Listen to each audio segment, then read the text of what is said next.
Convidamos agora o senhor José Pulgas, da JGP Crédito, para a sua apresentação. Meu nome é José Pulgas, eu sou sócio e head de ESG na JGP Crédito. Hoje eu gostaria de conversar com vocês um pouco sobre finanças verdes, qual o impacto que as finanças verdes vão ter dentro desse novo cenário de valorização energética de resíduos. Muitas vezes nós estamos tanto no cotidiano operacional e pensando nos nossos projetos que nós esquecemos que nós podemos fazer parte de um ciclo muito maior, uma onda muito maior. E esse ciclo que nós estamos falando hoje é o ciclo da transição verde. E o impacto direto que isso tem, não só no setor dos senhores, mas também no setor financeiro, é gigantesco. Nosso setor financeiro temos cada vez mais inserido nas nossas palavras, nas nossas frases, no nosso dialeto, temas que até então eram muito estranhos, como ESG, sustentabilidade, externalidades positivas.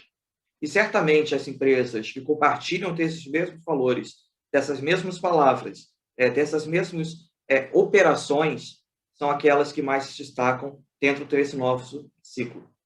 Então, a ideia é bater um papo com vocês sobre esse tema de finanças verdes e como esse tema conecta muito melhor vocês a nós do setor financeiro.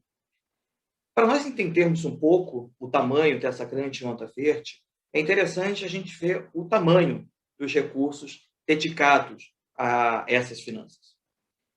Para finanças verdes, a gente conceitua toda e qualquer estrutura que tenha, dentro da sua origem, dentro da sua criação, um objetivo claro de asseguração de melhores retornos ambientais. O que nada mais certo que exatamente todos nós estamos fazendo quando nós pensamos em valorização energética de resíduos. Isso vem para um objetivo muito claro e pragmático. Nós abandonamos o romantismo há algum tempo. Nós estamos vivenciando uma realidade, o fato das mudanças climáticas, o fato do aquecimento global, um fato científico comprovado e inquestionável. Nós temos um limite de tolerância para mantermos o nível de qualidade de vida no planeta Terra, uma questão de sobrevivência da humanidade no melhor termo, no mais assertivo termo possível. Nós temos um limite de 2 graus. Alguns falam em 1,5 grau, mas vamos supor que o limite nosso de tolerância são 2 graus de elevação de temperatura média global.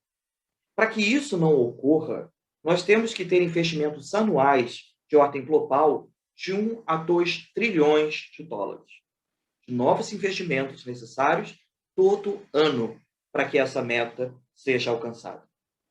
O que antes parecia ser uma meta muito distante, que demandaria muito recurso, que seria de muito difícil alcance, está se provando que não é. Nós temos uma estimativa que em 2023, o mercado de green bonds, que são as emissões verdes, emissões de dívida, debêntures, ou seja, todos aqueles produtos, aquelas ofertas feitas ao mercado com a rotulagem verde, com a rotulagem ESG, vale um total de 2,3 trilhões de dólares. Esse é um teto? Não. Já tem muito mais otimismo acima desse número, que já é um número excelente. E a que se deve esse otimismo? A grande quantidade de emissões que nós temos observado desde o início da pandemia. O mercado financeiro e toda a crise sistêmica que acabou decorrendo da pandemia, ela nos possibilitou pensar de uma forma um pouco diferente esse capitalismo que já estava dando sinais de fraqueza. Nós estamos abandonando o capitalismo, a ideia não é criar um manifesto, mas sim deixar claro que nós estamos transitando de um capitalismo que era um capitalismo de shareholders, um capitalismo voltado para os acionistas somente, voltado somente para a rentabilidade financeira, para um capitalismo de uma visão mais holística, um capitalismo de stakeholders, um capitalismo que a gente consiga incluir diferentes demandas e julgar que outras externalidades, como as socioambientais, são tão importantes quanto as externalidades financeiras. Não é um abandono do lucro, mas sim uma consciência do lucro, seja na sua geração, seja na sua destinação. Quando observamos esses 2 gráficos, fica muito claro a ascensão extremamente acelerada de fundos com a rotulagem verde, de emissões com a rotulagem verde. E são dos mais distintos tipos. Nós estamos pondo aqui desde green bonds até as Green Loans, Sustainability Bonds, ou seja, toda uma miríade de novos produtos que estão ascendendo, cada um no seu passo, mas certamente todos estão em franca evolução. E muitos outros desses produtos, muitas outras dessas ofertas, outros tipos e categorias, certamente vão existir, exatamente para se adaptar ao perfil de cada uma das empresas emissoras, seja o seu perfil de necessidade de capital, seja o seu perfil de externalidades, que lhe são tão peculiares. E é importante que nós, aqui, começarmos a considerar que a valorização energética de resíduos tem uma série de peculiaridades extremamente interessantes para o mercado de capitais ESG, para o mercado de finanças verdes, para finanças sustentáveis. A pergunta é, nós estamos transmitindo essas peculiaridades da forma adequada para o mercado? Como alguém que faz parte de uma casa com mais de 2 décadas de tradição em mercado de capitais, a resposta é não. Temos muito a avançar. Mas por isso que estamos aqui discutindo como que nós podemos pôr a valorização energética de resíduos dentro de um patamar de excelência que seja altissimamente competitiva no mercado de capitais. Dentro desse mercado verde, nós temos uma outra categoria, chamada de Blended Finance. Blended Finance, que é a figura de financiamento misto, ela acabou surgindo para conseguir conferir competitividade, capacidade para economias que são economias emergentes, que talvez elas não consigam ser consideradas tão competitivas ao serem comparadas com seus análogos da velha economia, da economia marrom, vamos dizer assim, que precisam de um estímulo financeiro adicional para acelerar a sua conversão, para acelerar a sua atuação pelo mainstream da economia. O Blended Finance é um modelo de financiamento misto, em que nós temos, além do investidor tradicional, investidor convencional, aquele que nós vemos a todo momento, e muitos dos senhores talvez até sejam esse perfil de investidores, junto a outros investidores, que são investidores concessionais, ou seja, investidores que aceitam regras mais punitivas, mas porque eles priorizam exatamente as externalidades socioambientais do investimento. Junto a eles, nós temos uma terceira categoria de investidores, que são os investidores filantrópicos. São aqueles que investem a fundo perdido, aqueles que financiam estudos, assistência técnica, estruturação de fundos, porque eles acreditam que sem isso não seria possível a emissão dessas ofertas. Quando nós juntamos esses 3 investidores dentro de um mesmo produto financeiro, nós temos o que nós chamamos de Blended Finance. Esse é um setor que hoje vale 144 bilhões de dólares.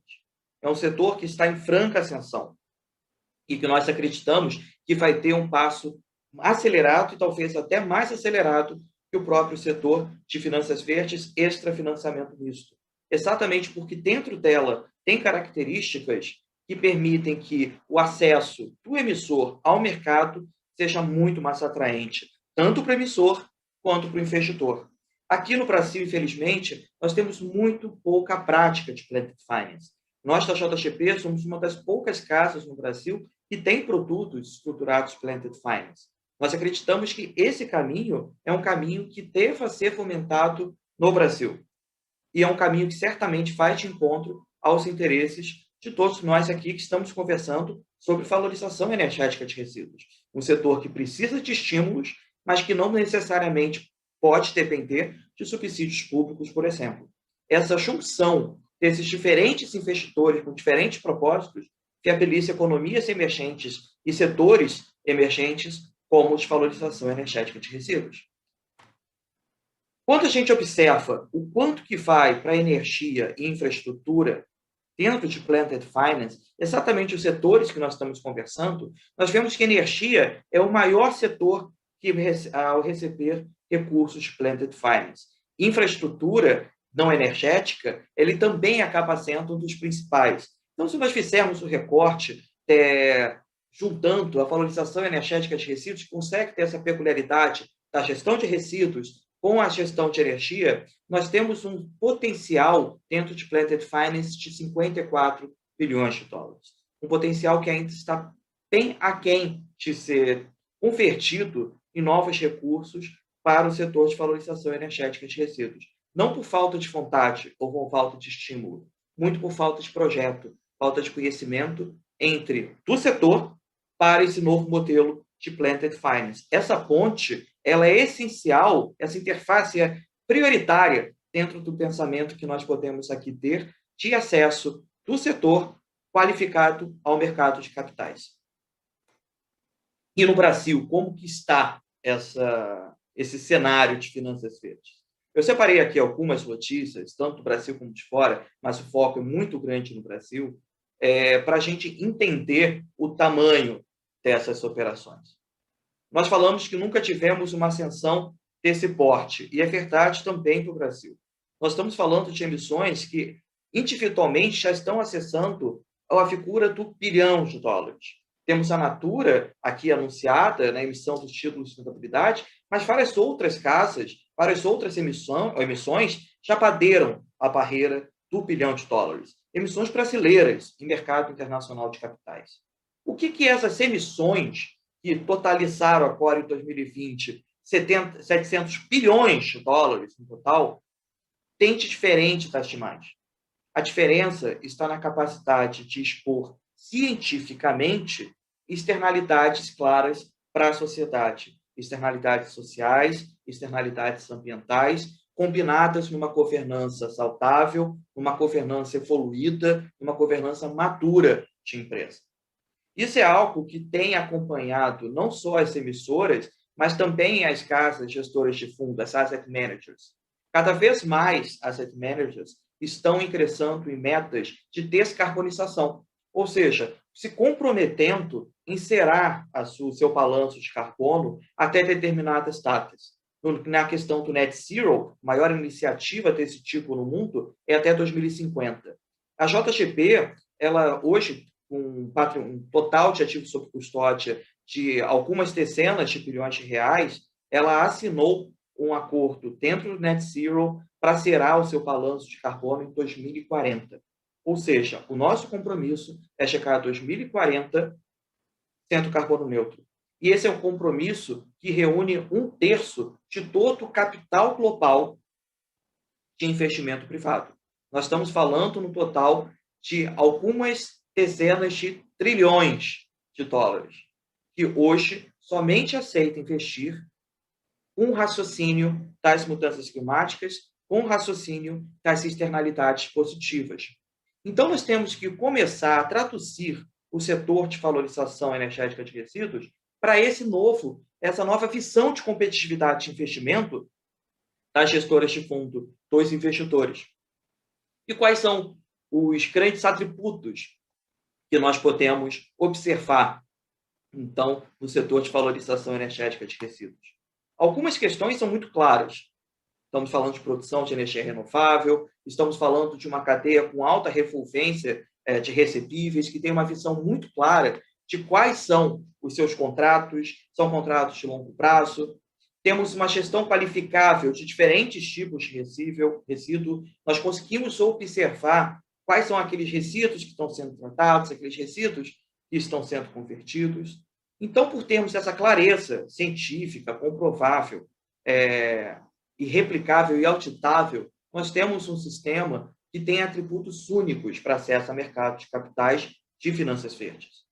Para isso, nós temos que pensar em todo o espectro, indo desde aqueles produtos estruturados mais convencionais, e aqui nós estamos falando de FIP, FITIC, os fundos de investimento de participação, fundos de investimento de direitos creditórios, até mecanismos mais sofisticados, passando por títulos convencionais de serviços ambientais. Isso é um ponto que eu reforço aqui, a necessidade de cada vez mais observarmos o pagamento de serviços ambientais como uma fronteira de monetização essencial para o desenvolvimento da valorização energética de resíduos, assim como o acesso a outros títulos que já estão mais consolidados, seja a EREC, seja títulos de crédito de carbono, sejam outros, mas não nos limitando a eles. Cada vez mais nós temos metas que fogem simplesmente às questões climáticas. O crédito de carbono e as metas de descarbonização, elas viraram compulsórias de quaisquer empresas que se defendem como empresas responsáveis. Mas só que há todo um universo de outras tantas emissões, outras tantas externalidades que são essenciais para que tenhamos um atendimento a essa mudança da economia verde. E parte dela é a própria gestão dos resíduos. Como que nós conseguimos fazer emissões de títulos ambientais, títulos de serviços ambientais, permitindo que uma empresa ela não seja somente carbono zero, carbono neutro, mas que ela também seja resíduo neutro, que ela seja neutralidade, tenha alcance uma neutralidade em água. Isso tudo são fronteiras que não devem representar desafios intransponíveis para nós, mas sim devem representar áreas gigantescas de oportunidade para desenvolvimento do setor de valorização energética de resíduos. Como que nós podemos alcançar, portanto, sabendo que há uma oportunidade clara, que há o desenvolvimento do setor de finanças verdes, que há uma aderência do setor de valorização energética de resíduos com esse setor de finanças verdes, que esse número de 1/3 de investimento global privado voltado para investimentos de carbono neutro, investimentos limpos, não é um teto, mas é um novo piso. Como que a gente consegue, efetivamente, avançar?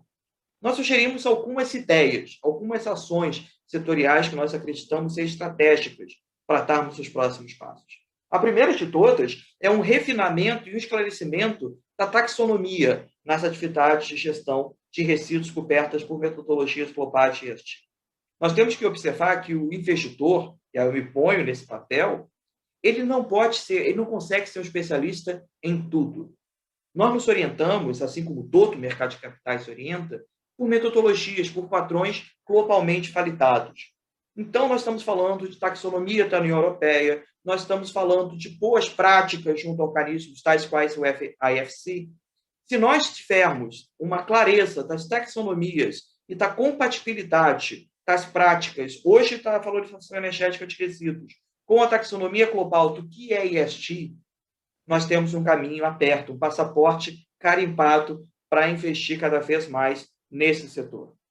Uma segunda sugestão que nós temos é começarmos cada vez mais a usar a lei de serviços ambientais, a lei de pagamento de serviços ambientais, assim como o marco dos resíduos, para pressionar P3 e outras entidades para que tenhamos um ecossistema de pagamento de serviços ambientais sustentável, um ecossistema que nos permita, assim como tem os CBIOS, que a gente consiga ter um ecossistema próprio de pagamento de serviços ambientais aderente ao setor de valorização energética de resíduos.